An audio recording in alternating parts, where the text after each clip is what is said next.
Hello দর্শক, আসসালামু আলাইকুম। আশা করি সকলে ভালো আছেন। তো দর্শক, দেখতে পাচ্ছেন আমরা আমাদের পুকুরে পাড় দিয়ে কীভাবে এই বড়ি গাছগুলো চাষ করেছি। তো দর্শক, আপনার চাইলে কিন্তু এভাবে আপনাদের পুকুরে পাড় দিয়ে এই বড়ি গাছগুলো চাষ করতে পারেন। তো দর্শক, এই বড়ি গাছগুলো চাষ করলে কিন্তু আপনারা প্রচুর পরিমাণে লাভবান হতে পারবেন। তো দর্শক, আমাদের অনেক ভাইরা কিন্তু এই বড়ি গাছগুলো চাষ করে প্রচুর পরিমাণে লাভবান হয়েছে। তো দর্শক, আপনারা চাইলে কিন্তু খুব সহজেই এরকম আপনাদের পুকুরে পাড় দিয়ে এই বড়ি গাছগুলো চাষ করে সেই বড়িগুলো আপনারা বাজারে নিয়ে বিক্রি করতে পারবেন এবং পাশাপাশি আপনি নিজেরাও সেই বড়িগুলো কিন্তু খেতে পারবেন। তো দর্শক, এতে কিন্তু আপনারা প্রচুর পরিমাণে লাভবান হতে পারবেন। তো দর্শক, এই বড়িগুলো কিন্তু আপনার সচরাচর কিন্তু বাজার থেকে কিনে খান। তো দর্শক, আপনারা নিজেরা যদি এই বড়ি গাছগুলো চাষ করতে পারেন তাহলে কিন্তু আপনাদের এই বড়িগুলো কিন্তু বাজার থেকে কিনে খেতে হবে না। তো দর্শক, আপনারা নিজেরা এই বড়ি গাছগুলো চাষ করে সেই বড়িগুলো আপনারা বাজারে নিয়ে বিক্রি করতে পারবেন এবং পাশাপাশি আপনি নিজেরাও সেই বড়িগুলো কিন্তু খেতে পারবেন। তো দর্শক, এতে কিন্তু আপনারা প্রচুর পরিমাণে লাভবান হতে পারবেন।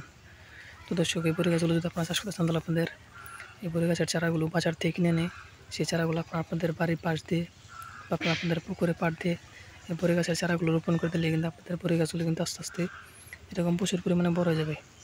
তারপর সেই বড়ি গাছে কিন্তু প্রচুর পরিমাণে বড়িগুলো ধরবে। তারপর সেই বড়িগুলো আপনারা সংগ্রহ করে সেগুলো আপনারা বাজারে নিয়ে বিক্রি করতে পারবেন এবং পাশাপাশি আপনি নিজেরাও সেই বড়িগুলো কিন্তু খেতে পারবেন। তো দর্শক, এতে কিন্তু আপনারা প্রচুর পরিমাণে লাভবান হতে পারবেন। তো দর্শক, আমরা কিন্তু এই বড়ি গাছগুলো চাষ করে প্রচুর পরিমাণে লাভবান হয়েছি। পাশাপাশি আমাদের অনেক ভাইরা এই বড়ি গাছগুলো চাষ করে তারাও কিন্তু প্রচুর পরিমাণে লাভবান হয়েছে। তো দর্শক, আপনার চাইলে কিন্তু খুব সহজেই এই বড়ি গাছগুলো চাষ করতে পারেন। তো দর্শক, এতে কিন্তু আপনারা প্রচুর পরিমাণে লাভবান হতে পারবেন। তো দর্শক, আপনার চাইলে কিন্তু খুব সহজেই এই বড়ি গাছগুলো চাষ করতে পারেন।